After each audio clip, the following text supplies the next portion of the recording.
Everybody, welcome back to the Race 5 Smokehouse and Grill, and it is cold as balls outside right now. We are below 0 degrees right now with wind chills in the -20s. It is cold, we're cooking inside, and we have a taste for some biscuits and gravy. And we love taking that gravy to a next level by using some chorizo sausage in the gravy instead of a regular breakfast sausage. And it comes out amazing. Let me show you how to do it. Let's go. Now, since this recipe is going to include some baking, we do need to be somewhat precise with our measurements. You know, when you're cooking with meat or some other sides, you can kind of just throw your ingredients in there. And when you're baking, you need to be a little bit more accurate with your measurements. So I am going to be utilizing some cups and spoons here. Don't beat me up about it. That's how we do it. So yesterday I threw some butter into our freezer. You want to get that nice and cold and hard as possible because we're going to grate some butter here in a second. But first we're going to get all our dry ingredients put together. We're going to start with 3 cups of all-purpose flour. You don't want to use a bread flour for this. That high protein will lead to a chewier biscuit. And you want a really light and fluffy biscuit. Use all-purpose flour. Going to start with 3 cups of all-purpose flour, lightly packed, 3 teaspoons of sugar, about half a teaspoon of kosher salt, a heaping tablespoon of baking powder, and I like this brand because it comes with no aluminum in it, doesn't give it a funky taste, and in my opinion, the less things that are inside it, the better it's going to be. So you want a nice tablespoon of this. We have half a teaspoon of cream of tartar. This gives an acidic element that's going to play off of the baking soda, which is an alkaline element. And as it's cooking, those things are gonna create a gas, which is gonna give you flaky and bubbly insides. That's gonna give you a nice airy biscuit. So you wanna make sure you have that in there as well. Give this a quick whisk together. Put this off to the side and we're gonna go get our butter to grate up right now. Right out of the freezer, you're gonna need a stick and a half of frozen butter. I'm gonna cut this down to a half. Now this butter is frozen solid, which is perfect because as we're grinding it, it's gonna start to warm, start to melt. When we mix it with our liquid and our flour, it's gonna get a little softer, but you want those specks of frozen butter in there. You want it to really melt as it's cooking, not when you're mixing. That's why you wanna freeze it. And then give this a grate on the large opening on your grater.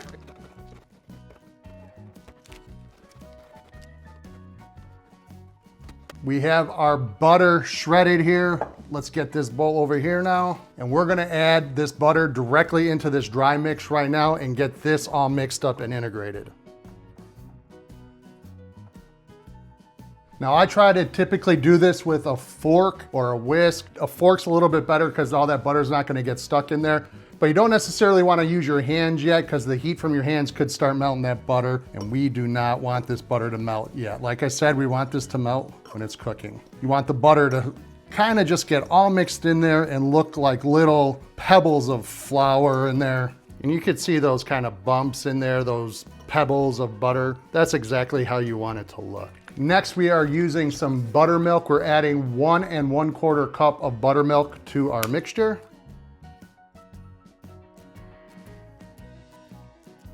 And 1 large beaten egg.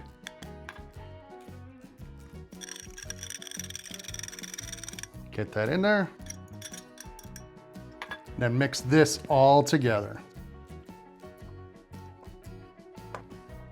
I'll use the fork as long as I can, but at some point you're really gonna have to get in there with your hands, and we've reached that time when the dough is still pretty shaggy and loose like this. Now it's time to get our hands dirty. And what's nice, you can feel this is still nice and cold. You're gonna do this as little as possible just until it becomes all integrated and you really don't have any loose dough hanging around. Loose flour, that is. And so we are at about the consistency we're looking for right here. So it's time to get this onto the tabletop here and get this rolled out. You want to make sure you have some flour down here so this doesn't stick. And we're gonna just kind of lay this out and fold it over on itself. And by folding over on itself, this is where you're gonna get those layers, and you're gonna get that flakiness because you're forming all these layers by folding it right now. And do this about 10 to 15 times and you're gonna have some really nice layered biscuits here in a second. Again, you wanna kinda do this quickly because it is still cold in my hand, which is good. That means that butter's still pretty intact here. And now we're gonna press this out till it gets to about 1 inch thick. Then we're gonna cut out our biscuits. When you have it nice and rolled out like this, go ahead and get your biscuit cutter and then start cutting some biscuits. We're gonna put these onto a parchment lined cooking tray. Probably could have used a little more flour because these are getting a little sticky on here. And I'm actually gonna just ball these up and keep making these until I use up all that dough.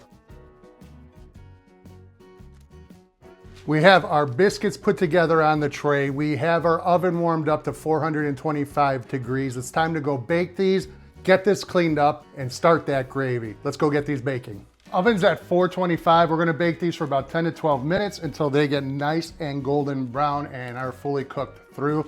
Let's get these baking. Timer for 10 minutes. Then we'll come back and check on them.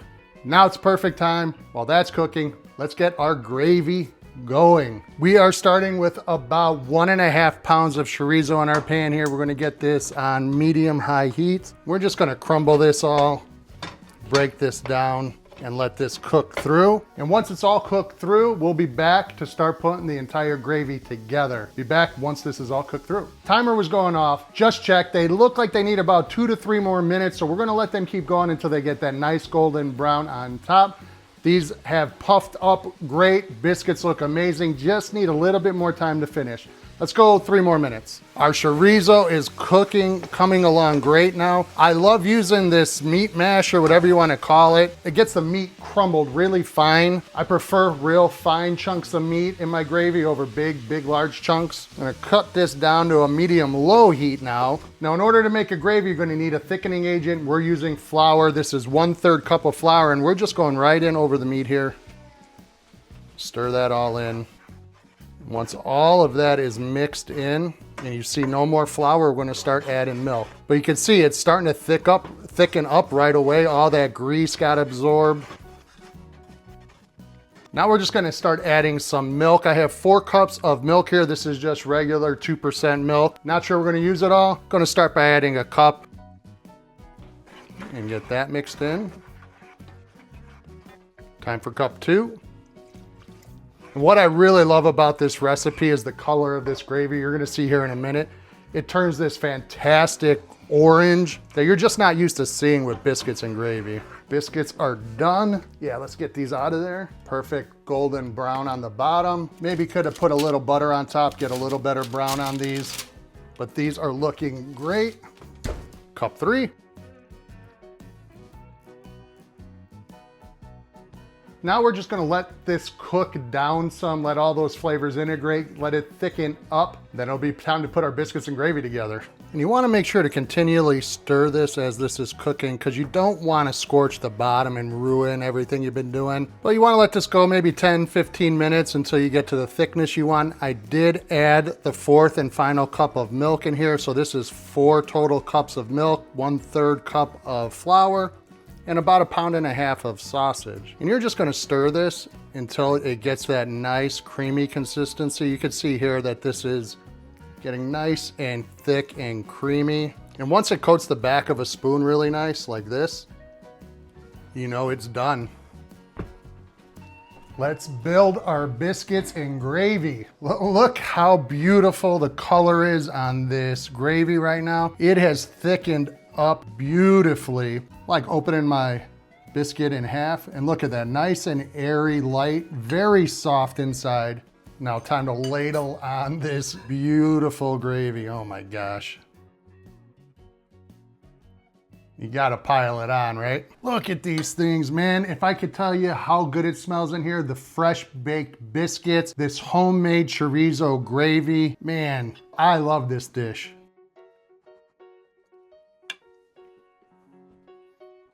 These are one of those dishes that really invokes a moment of silence to comprehend what you're eating. This thing tastes amazing. If you try it and like it, leave a comment down below. If you don't like it, leave a comment down below. Tell me why. Tell me what I could do different. Thanks again for checking out the video. I appreciate you all. Check me out on social media, and I will be talking to you all soon. Thanks again, everybody. Take care. Peace.